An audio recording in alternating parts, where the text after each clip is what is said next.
Well, thank you very much, Ben Kitili from the constituency of Kasipul. Yes, we are in Embu County and following up the by-election in Mbeere North constituency, the by-election to fill the vacant slot that was left by the appointment of the Public Service Cabinet Secretary, Geoffrey Rocco. And earlier today, throughout the day, we have been traversing the constituency, all the 3 wards of Mbeere North constituency. Currently, I am not in Mbeere North, but few minutes ago, I was in Kanyuambora area, and that is in Evurore ward, which is the most populous ward of Mbeere North constituency. The reason we went there was because the Democratic Party leader, Justin Muturi, had called for a press conference to speak about some concerns they had about the by-election. But before we go to those particular concerns, is that this particular constituency will be having about 55,124 voters expected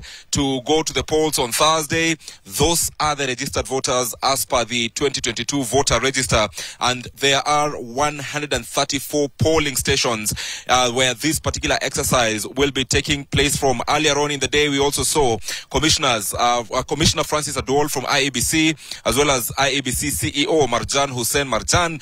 They joined the constituency returning officer John Kenyua just to inspect the final preparations of the by-election. But what we have also seen is that the campaign season officially ended yesterday, and today what was happening was training of agents for the different candidates. Remember, there are 9 candidates seeking to occupy that particular seat and go to the 13th parliament and serve the remaining 1.5 years. And today, another interesting bit that also happened is that Deputy President Professor Kithure Kindiki has also maintained his stay in Mbeere North. Remember, he made a commitment that he will stay in Mbeere North up until 28th, that is after the election. And today he was actually spotted in Ishiara area of Mbeere North and Kanyuambora, where he was visiting, even had a cup of tea at one of the kibanda there earlier in the day. But like I said, we went to hear from the DP party leader, Justin Muturi, on their concerns, especially that there will be police officers in civilian manning the elections. And Justin Muturi is saying that this is providing room for goons to take place, to come to this election. And Justin Muturi spoke not too long ago, about an hour ago, and this is what he had to say.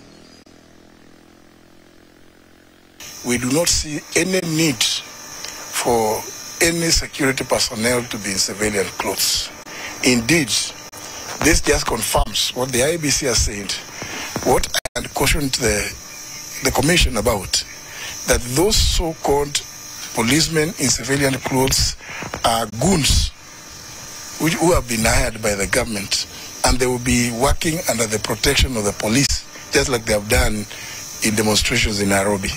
We caution the IEBC not to fall into that trap. It is already a trap that has been, we have witnessed, it's been downtrodden in the past. So we are cautioning the IEBC to tell the police, the Inspector General of Police, if indeed he wants to give extra security, all personnel must be identifiable and they must be in uniform. We will not allow a situation whereby people who are in civilian clothes purport to be security officers.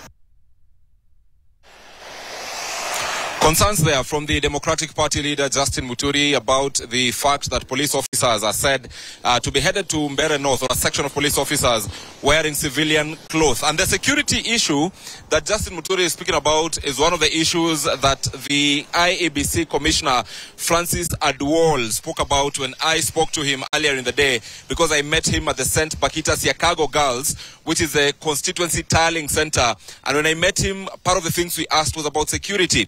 What measures were in place given that this is such a high-stake election? And this is what Adwal had to say. Remember, even in this particular conversation, I spoke to Marjan Hussein Marjan, the CEO of IEBC, as well as the Mbeere North constituency returning officer, that is John Kenyua. And this is what they said to us earlier in the day.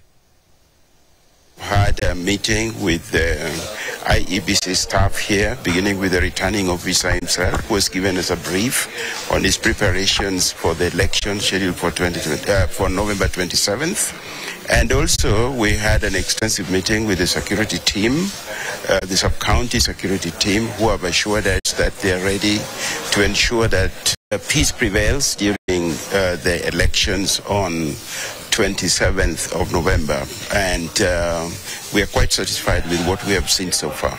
Mbeere North ina vituo 134 na wapigaji kura ni 55,124 na kama unavyo tuna wakubwa wetu na wametushikilia na tuna vifaa vyote ambavyo tunahitaji kufanyisha uchaguzi kuanzia hiyo siku ya tarehe 27. Na ningependa kuambia wananchi ya kuwa matayarisho yote yanaendelea vizuri sana. Tulipeana timelines zetu za kuonesha activities zile ambazo zitafanyika. Umeona ya kuwa tulifanya nominations zilifanywa. After nomination watu ambao walicomplain wakacomplain, disputes zikawa resolved. Sasa tuko na pia code of conduct ambayo inaangalia vile mambo inaendelea, kama kuna any tetesi yote wao watashughulikia na hiyo maneno. Lakini cha muhimu ni kusema kuwa hata maofficers wetu tumetrain by jana mchana alikuwa tushamalizana kutrain.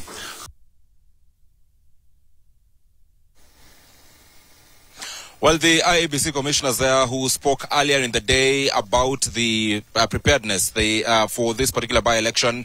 Remember, our eyes are on this particular by-election because it has proven to be a contest to watch, a contest in which the UDA party led by its campaign was headed by the Deputy President, Professor Kithure Kindiki, of course with the DP candidate. Its campaign led by the DP party leader, Justin Muturi, but also the DCP party leader, Rigathi Gachagua, who have been here. So it's a contest that has gone beyond the people of Mbeere North and has become a contest for the national stage politics in terms of who reigns supreme in this particular region. Dan, I hand it over back to you, but tomorrow and the day after, we are sure to bring our viewers live updates that shall be happening here. Of course, I am with Josiah here as well as Ruben Kahiti, and we'll be doing this across the Mbeere North constituency. Dan. Thank you very much, Ibrahim, for that update on the different dynamics happening in Embu, in Mbeere North specifically, and the areas around it. And we also look to see the implications that this has in regards to the national politics of the country. Now,